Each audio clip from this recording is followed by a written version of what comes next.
ఆంధ్రప్రదేశ్ రాజకీయం యావనికంపై ఎవరు ఊహించిన ఒక భారీ కుదుపు చోటు చేసుకుంది. దివంగత నేత వైఎస్ రాజశేఖర రెడ్డి కుటుంబంలో గత కొంతకాలంగా నివురుగప్పిన నిప్పులా ఉన్న ఆస్తుల వివాదం ఇప్పుడు దేశ అత్యున్నత న్యాయస్థానం సుప్రీంకోర్టు గడప తొక్కింది.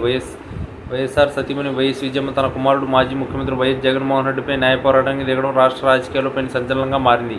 ఇన్నాళ్ళు కేవలం మాటలకే పరిమితమైన ఈ అంతర్గత కలహం ఇప్పుడు బహిరంగ న్యాయ యుద్ధంగా మారడం వైఎస్ఆర్ అభిమానులను విస్మయానికి గురి చేసింది. ఈ వివాదానికి ప్రధాన కేంద్రం సరస్వతి పవర్ అండ్ ఇండస్ట్రియల్ షేర్ల బదిలీ.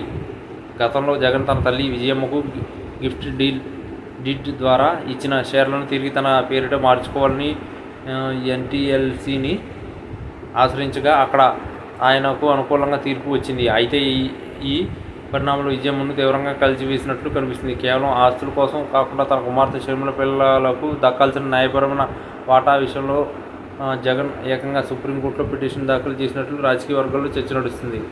వైఎస్ఆర్ బతికున్న కాలం వరకు సంపాదించిన ప్రతి రూపాయి ఉమ్మడి కుటుంబ ఆస్తి అని ఆమె తన వాదనలో బలంగా వినిపిస్తున్నట్లు సమాచారం.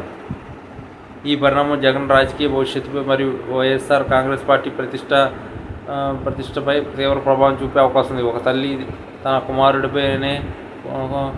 కుమారుడిపైనే కోర్టుకు వెళ్ళడం అనేది సమాజంలోని తప్పుడు సంకేతాలు పంపుతుందని విశ్లేషకులు భావిస్తున్నారు. రాజశేఖర రెడ్డి వారసత్వం కోసం ఒకవైపు జగన్, మరోవైపు షర్మిల పోరాడుతున్న వేళ విజయమ్మ తీసుకున్న ఈ నిర్ణయం షర్మిల నైతిక బలాన్ని ఇస్తుందనడంలో సందేహం లేదు. అసలే ఓటమి నుంచి కోలుకుంటున్న తరుణంలో సొంత తల్లి నుంచి ఇట్లాంటి చట్టపరమైన సవాళ్లు ఎదుర్కోవడం జగన్కు పెద్ద ఎదురుదెబ్బగానే చెప్పాలి.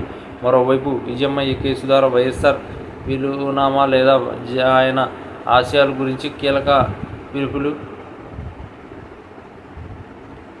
విషయాలు బయటపెట్టే అవకాశం ఉందని సమాచారం జరుగుతుంది. 2009 కంటే ముందున్న ఆస్తులన్నీ నలుగురు మనవరాలకు సమానంగా పంచాలని రాజశేఖర రెడ్డి గారు భావించారు. ఆమె ఇటీవల ఒక నోటరీ ద్వారా పేర్కొనడం ఈ వివాదాన్ని మరింత క్లిష్టతరం చేసింది. ఇప్పుడు అదే అంశాన్ని సుప్రీంకోర్టులో ప్రధానాస్త్రంగా మలుచుకుంటే జగన్ తన వాదనను ఎలా